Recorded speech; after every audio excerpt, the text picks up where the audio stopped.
출애굽기 2장 1절에서 10절을 보겠습니다. 모세와 갈대상자. 출애굽기 1장에서는 애굽으로 내려간 70명이라는 적은 인원이 생육하고 번성하여 온 땅에 가득하게 되었다고 말하고 있습니다. 그런데 이 모습을 본 바로왕은 이들이 자신들을 떠날 것으로 생각하여 더 번성하지 못하게 하려고 산파들에게 아들을 낳으면 죽이고 또 나일강에 던지라 했다는 것입니다. 이 모습은 약속하신 메시아가 오시면 지옥불에 던져진다는 것을 알고 있는 사탄이 메시아가 오지 못하도록 방해하고 있는 모습이라 말씀드렸습니다. 이러한 사탄의 방해에도 불구하고 약속의 말씀대로 이스라엘 백성을 출애굽시켜 약속의 땅을 기업으로 주기 위하여 약속하신 메시아가 오시는 모형으로 모세가 태어나는 것입니다. 이렇게 약속하신 말씀대로 오신 예수님이 자신의 품으로 보호하고 계신 자신의 백성들을 어떻게 구원하실 것인지를 말씀하고 있는 것이 본문의 내용인 것입니다. 하나님이 자신의 백성을 품으로 보호하고 있는 것은 떨기나무에 불이 붙었는데 불타 없어지지 않는 모습과 같으며, 본문에서는 갈대상자에 놓여 버려진 아기의 모습을 통하여 말씀하고 있는 것이며, 갈대상자에 놓여있는 모세를 살리는 말씀을 통하여 하나님이 보호하고 계신 저와 여러분을, 곧 모세를 어떻게 구원하실 것인지를 말씀하고 있는 내용인 것입니다. 이 말씀을 기억하시고 본문 1절에서 2절을 보도록 하겠습니다. 출애굽기 2장 1절. 모세가 태어나다 레위 가족 중 한 사람이 가서 레위 여자에게 장가들어 그 여자가 임신하여 아들을 낳으니 그가 잘 생긴 것을 보고 석 달 동안 그를 숨겼으나, 여자가 임신하여 아들을 낳았다는 것은 창세기 3장 15절의 말씀대로 여자의 후손으로 예수님이 오시는 모습을 그리고 있는 것입니다. 지난 시간에도 말씀드렸지만 요한계시록 12장 5절을 잠깐 보겠습니다. 계시록 12장 5절. 여자가 아들을 낳으니 이는 장차 철장으로 만국을 다스릴 남자라. 그 아이를 하나님 앞과 그 보좌 앞으로 올려가더라. 사탄의 방해에도 불구하고 약속하신 메시아인 예수님이 오셔서 사탄의 머리를 밟고 승리하는 모습으로 십자가에서 대속 제물로 죽으시고 부활 승천하셨다는 것입니다. 여기서 여자가 아들을 낳았다는 말씀과 본문에서 여자가 아들을 낳았다는 말씀이 동일한 의미로 약속의 말씀대로 여자의 후손으로 메시아가 오셨다는 뜻인 것입니다. 그런데 그의 부모는 그가 잘 생긴 것을 보고 죽이지 않고 석 달 동안 그를 숨겼다고 말하고 있습니다. 여기서 그가 잘 생겼다는 것은 사도행전 7장 20절은 이렇게 말하고 있습니다. 사도행전 7장 20절. 그때 모세가 났는데 하나님 보시기에 아름다운지라 그의 아버지 집에서 석 달 동안 길리더니, 아기 모세가 하나님이 보시기에 아름다워 3개월 동안 숨겼다고 말하는 것으로, 모세는 곧 저와 여러분은 하나님이 택한 백성이므로 곧 하나님의 아들이라는 뜻을 담고 있는 것입니다. 이렇게 모세를 석 달 동안 숨긴 것은 히브리서 기자는 또 히브리서 11장 23절에 이렇게 말하고 있습니다. 히브리서 11장 23절. 믿음으로 모세가 났을 때 그 부모가 아름다운 아이임을 보고 석 달 동안 숨겨 왕의 명령을 무서워하지 아니하였으며, 모세의 부모가 모세를 석 달 동안 숨겼다는 것은 믿음으로 숨겼다는 것으로 하나님이 모세를 사랑하사 이들에게 은혜를 곧 믿음을 선물로 주셔서 모세를 숨겼다는 뜻인 것입니다. 그런데 이어지는 본문 3절에서 4절을 보겠습니다. 출애굽기 2장 3절. 더 숨길 수 없게 되매 그를 위하여 갈대 상자를 가져다가 역청과 나무진을 칠하고 아기를 거기 담아 나일 강과 갈대 사이에 두고 그의 누이가 어떻게 되는지를 알려고 멀리 섰더니, 아기 모세가 갈대 상자에 담겨 갈대 사이에 버려졌다고 말하고 있습니다. 이 모습을 에스겔서 16장 4절에서 6절은 이렇게 표현하고 있습니다. 에스겔서 16장 4절 내가 난 것을 말하건대 내가 날 때에 내 배꼽줄을 자르지 아니하였고 너를 물로 씻어 정결하게 하지 아니하였고 내게 소금을 뿌리지 아니하였고 너를 강보로 싸지도 아니하였나니 아무도 너를 돌보아 이 중에 한 가지라도 내게 행하여 너를 불쌍히 여긴 자가 없었으므로 내가 나던 날에 내 몸이 천하게 여겨져 내가 들에 버려졌느니라. 내가 내 곁으로 지나갈 때에 내가 피투성이가 되어 발짓하는 것을 보고 내게 이르기를 너는 피투성이라도 살아있으라 다시 이르기를 너는 피투성이라도 살아있으라 하고 애굽에 있는 이스라엘 백성 중에 복음을 아는 자가 아무도 없어 다른 복음으로 하나님을 섬기는 모습을 갓 태어난 아기가 보호받지 못하고 들에 버려진 모습으로 말씀하고 있는 것입니다. 복음을 아는 사람이 없어 믿음이 자라지 못한 이스라엘 백성의 모습이 들에 버려진 아기의 모습이며 그런 자들을 하나님이 보호하고 계심을 말씀하고 있는 것이 갈대 상자에 담겨진 아기의 모습입니다. 이 모습을 창세기 1장 2절은 이렇게 표현하고 있습니다. 창세기 1장 2절 땅이 혼돈하고 공허하며 흑암이 깊음 위에 있고 하나님의 영은 수면 위에 운행하시니라. 땅이 혼돈하고 공허하며 흑암이 깊음 위에 있다는 것은 복음을 알지 못해 심판받아 마땅한 상태를 말하고 있는데 에스겔서에서는 들에 버려진 아기의 모습으로 표현하고 있는 것입니다. 이런 자들 중에 하나님이 택하셔서 구원하시기 위하여 품으로 보호하고 계신 모습이 하나님의 영은 수면 위에 운행하신다는 뜻으로 아기가 갈대 상자에 놓여 버려진 모습과 같은 의미입니다. 여기서 갈대 상자의 상자는 테바라는 단어로 노아의 방주와 같은 단어인 것입니다. 갈대 상자를 만드는 모습을 노아가 방주를 만드는 모습과 동일하게 말씀하고 있습니다.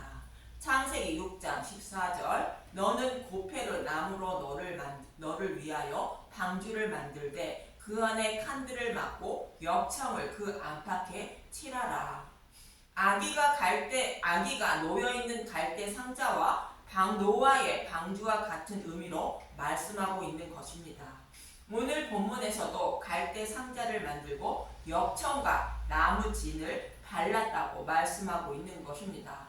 그런데 역청은 역청으로 덮다, 속죄하다, 용서하다, 정결케 하다라는 뜻을 가진 카파르라는 히브리어에서 유래된 코페르라는 단어로 역청, 속전, 몸값이라는 뜻을 가지고 있는 것으로 생명의 속전을 의미하는 것입니다. 생명의 속전은 예수님이 우리의 모든 죄를 지고 십자가에서 죽으시고 부활하심으로 생명의 속전을 대신 내어주신 것을 의미하는 것으로 역청을 칠한 상자는 곧 방주는 예수님이 죽으시고 부활하여 우리의 속전 되심을 말하고 있습니다. 아기가 그 갈대 상자에 놓여 있다는 것은 복음의 말씀으로 구원하시려고 하나님이 보호하고 있음을 말하고 있습니다. 그럼 저와 여러분이 예수님이라는 방주 안에 들어가 생명을 살리게 된 이유는 노아가 방주를 만들게 된 이유를 보면 알 수 있습니다. 창세기 6장 8절을 보겠습니다. 그러나 노아는 여호와께 은혜를 입었더라.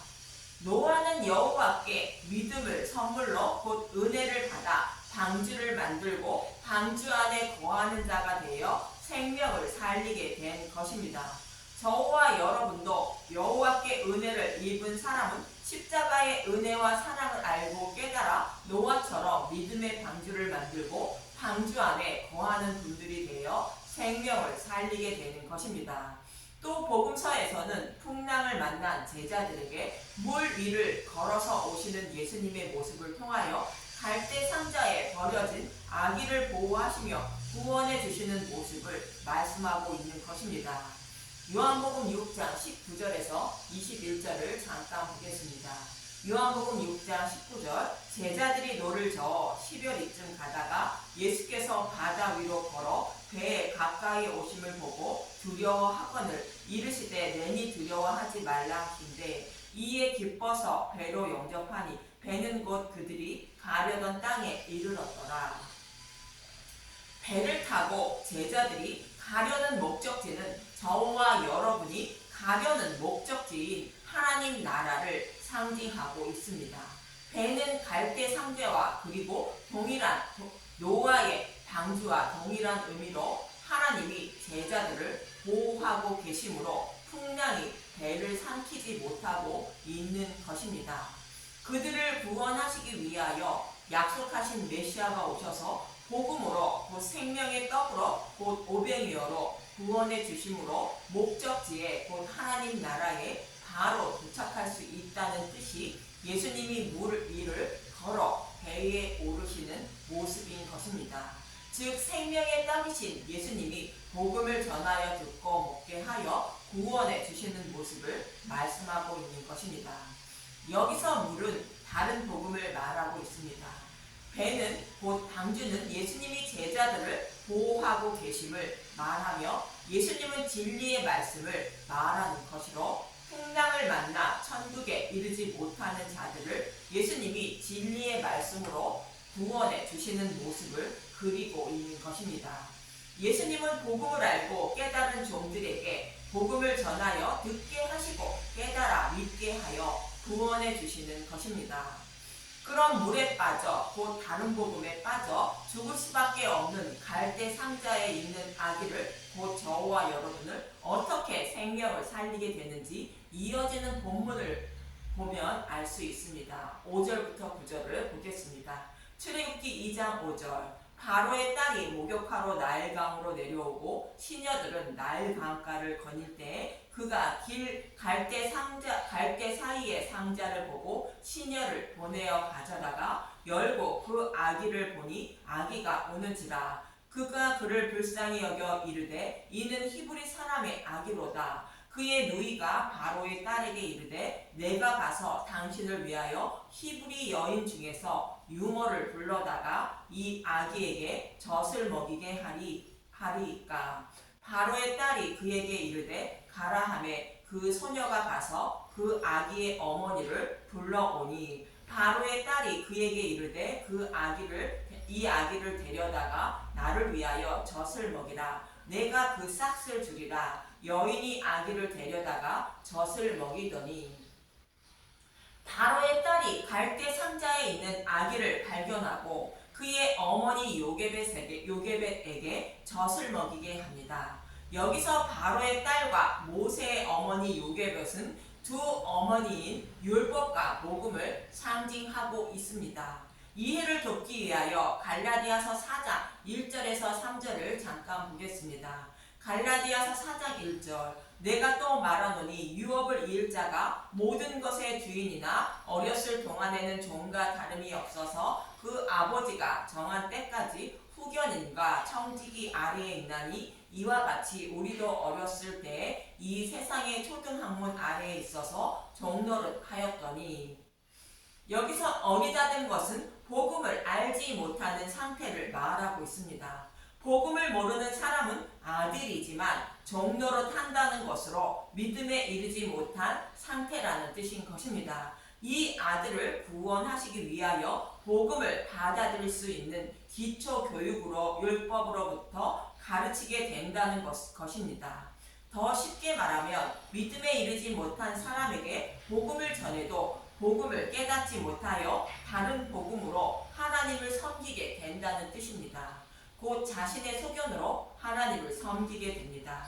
곧 죄에서 율법에서 벗어나지 못했다는 뜻인 것입니다. 그래서 죄에서 율법에서 벗어나게 하여 구원하시려고 죄에서 벗어날 수 있는 기초 교육을 시키는 것입니다. 마치 유월절 양의 죽음으로 곧 복음으로 출애굽한 이스라엘 백성이 율법을 상징하는 모세에게 속하여 복음을 깨달을 수 있는 기초 교육을 받는 모습과 같은 것입니다. 이 모습이 율법을 상징하는 바로의 딸이 하나님이 택한 백성인 모세를 곧 저와 여러분이 자신의 아들로 삼아 자라게 하는 모습인 것입니다. 쉽게 표현하면 저와 여러분은 하나님이 택하여 구원받은 하나님의 아들이지만 믿음에 이르기 전에는 사탄의 노예로 곧 종으로 바로의 딸로 살아간다는 것입니다. 이렇게 기초 교육인 율법으로부터 교육받게 하시고 복음을 깨달아 믿게 하려고 성령을 보내주셔서 구원해 주신다고 이어지는 갈라디아서 4장 6절은 말하고 있는 것입니다. 갈라디아서 4장 6절 너희가 아들이므로 하나님이 그 아들의 영을 우리 마음 가운데 보내사 아빠 아버지라 부르게 하셨느니라. 성령을 보내주셔서 율법 속에 감추어진 복음을 깨달아 믿게 하심으로 하나님의 곧 복음의 아들이 된다는 것입니다. 광야 이스라엘 백성으로 말하면 모세에게 속하여 광야에서 기초 교육을 받은 자들이 때가 이름에 복음을 상징하는 여호수아에게 속하여 가나안 땅을 기업으로 받는 모습과 같은 것입니다. 이렇게 복음 전도자들이 복음을 모르는 자들에게 복음의 말씀을 잘 가르쳐 주어 믿음을 자라게 도와주는 모습을 모형하는 것이 바로의 딸이 소유가 된 모세를 어머니 요게벳이 모세에게 젖을 먹여 키우는 모습입니다. 그래서 바로의 딸은 젖을 가진 모세의 어머니 요게벳에게 젖을 먹이게 하여 모세를 자라게 하는 것입니다. 이 모습은 믿음이 없는 자를 구원하시기 위하여 젖을 곧 생명의 말씀을 가진 복음 전도자에게 복음을 전하여 듣게 하시고 믿음을 자라게 하여 구원해 주시는 모습을 그리고 있는 것입니다. 이 모습이 바로의 딸이 곧 율법이 그의 어머니를 곧 복음 전도자 곧 모세에게 곧 교회에게 젖을 먹이게 곧 복음을 전하게 하고 자신의 아들을 자라게 하는 모습이며 결국 이렇게 하여 믿음에 이르게 된 모세는 애굽의 왕자 자리를 버리고 곧 율법을 버리고 히브리인으로 곧 하나님 백성으로 살아가게 되며 하나님의 신실한 종으로 살아간 것입니다. 이 모습이 갈대 상자에 놓여있는 믿음이 없는 저와 여러분이 어떻게 복음을 깨달아 믿어 생명을 살리게 되는지 모형으로 말씀하고 있는 것입니다. 그리고 이어지는 본문 10절은 이렇게 말하고 있습니다. 출애굽기 2장 10절 그 아기가 자라매 바로의 딸에게로 데려가니 그가 그의 아들이 되니라. 그가 그의 이름을 모세라 하여 이르되 이는 내가 그를 물에서 건져내었음이라 하였더라. 아기의 이름을 바로의 딸이 모세라 했다는 것입니다. 모세는 곧 물에서 곧 다른 복음에서 곧 율법에서 건져냈다는 뜻이라는데 예수님이 저와 여러분에게 복음의 말씀을 전하여 다른 복음에서 건져냈다는 뜻인 것입니다. 즉 홍수 심판에서 노아를 건져낸 것처럼 다른 복음을 따르고 있어 심판을 받아 마땅한 자들에게 곧 저와 여러분에게 복음의 말씀을 전하여 믿게 하시고 구원해 주셨다는 뜻이 모세라는 이름의 의미인 것입니다. 이렇게 저와 여러분을 구원하시기 위하여 사탄의 방해에도 불구하고 약속의 말씀대로 여자의 후손으로 예수님이 오셨다고 곧 모세가 오셨다고 말씀하고 있는 것이며 갈대 상자에 버려진 아기 모세가 바로의 딸과 곧 율법과 어머니 요게벳을 곧 복음을 통하여 생명을 얻는 것처럼 사탄의 종으로 살아가는 저와 여러분을 복음으로 구원하실 것을 말씀하고 있는 것입니다. 이렇게 하나님이 품으로 보호하시며 믿음을 자라게 하여 나의 생명을 구원해 주시는 그분이 어떤 분인지 더 알아가시는 저와 여러분이 되시길 간절히 기도드립니다. 감사합니다.